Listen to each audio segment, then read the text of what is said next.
Welcome to Blue Talks.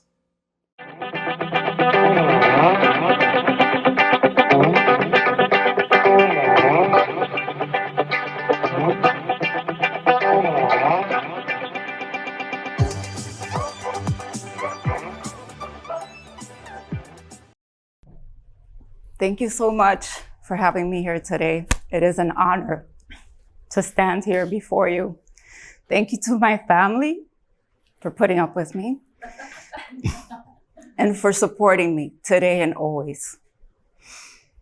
My story is one that starts with an identity crisis, but it evolved into a story of transformation, impact, and change. 5 years ago, I had an encounter with a multicultural counseling class. It's rubbing off. I'm sorry, I know. And in this class, we were meant to educate ourselves and learn the skills that we needed to coach and counsel diverse communities.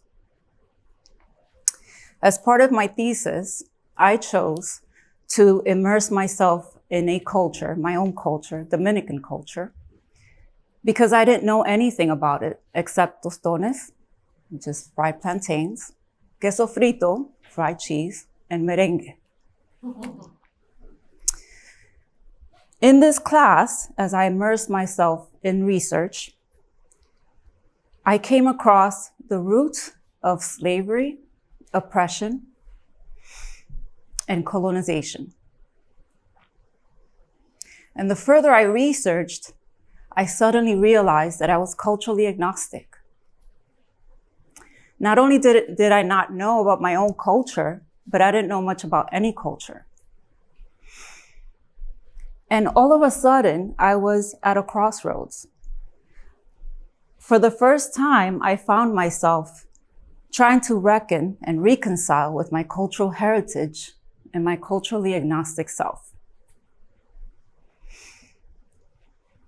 And then suddenly something happened. Through my research, I learned that I was, in fact, privileged.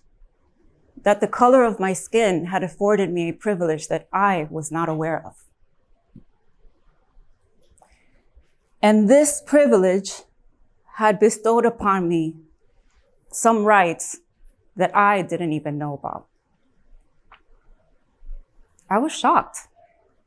How can this be? Me? Privileged?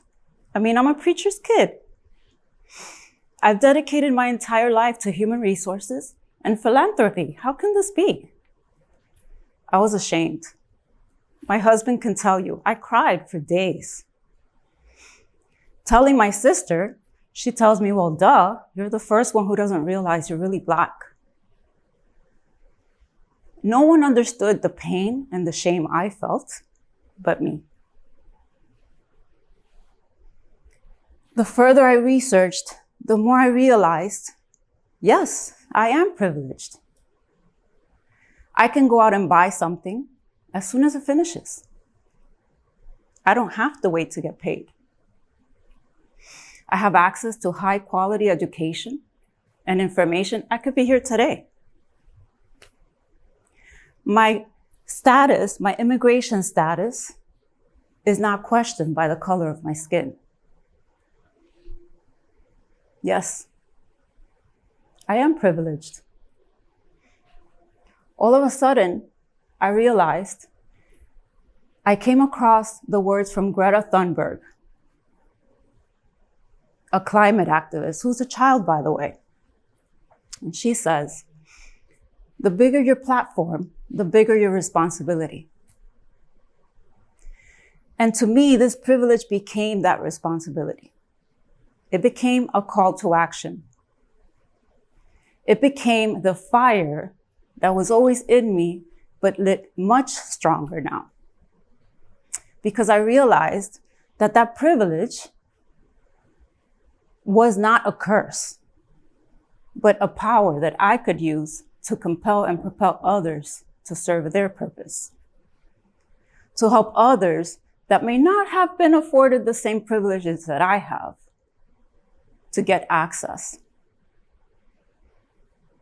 So yes, I am privileged.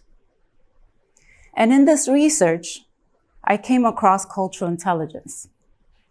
Cultural intelligence is a framework that helps you learn the different skills you need to adapt to different contexts and cultures. It educates you on how your cultural values are not necessarily the same as others. And that's okay.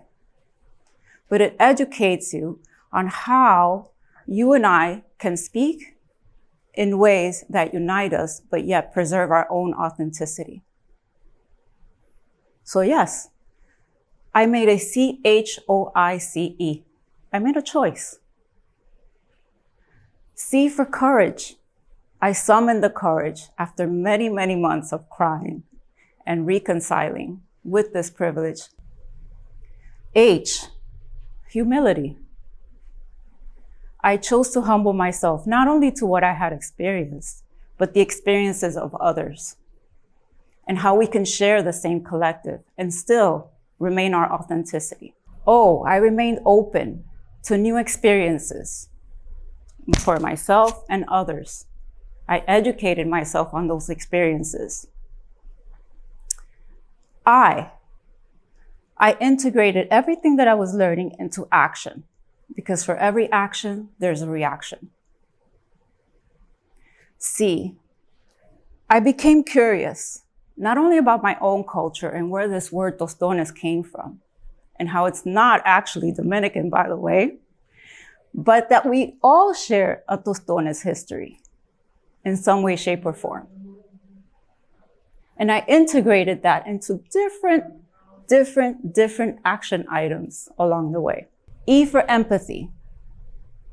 Not only for myself and the pain that I still have to reckon with today, but for others who may not be aware, but yet we're on the same path in some way, shape, or form. And so this road, as painful as it may be, didn't really turn out to be a curse, but it actually turned out to be empowering, because since then, I've developed much more friendships than I would have ever developed. I have remained open to people who I would have never even spoken to had I not gone through this experience. I probably wouldn't be here. And so that experience helped me stand here before you today. And this is why I ask you to learn about your own cultures. Learn about how that influences your behaviors and how that impacts others, how it helps build them up and help you connect deeper with people. And with this, I leave you, and I thank you so much again for giving me the space to share my story.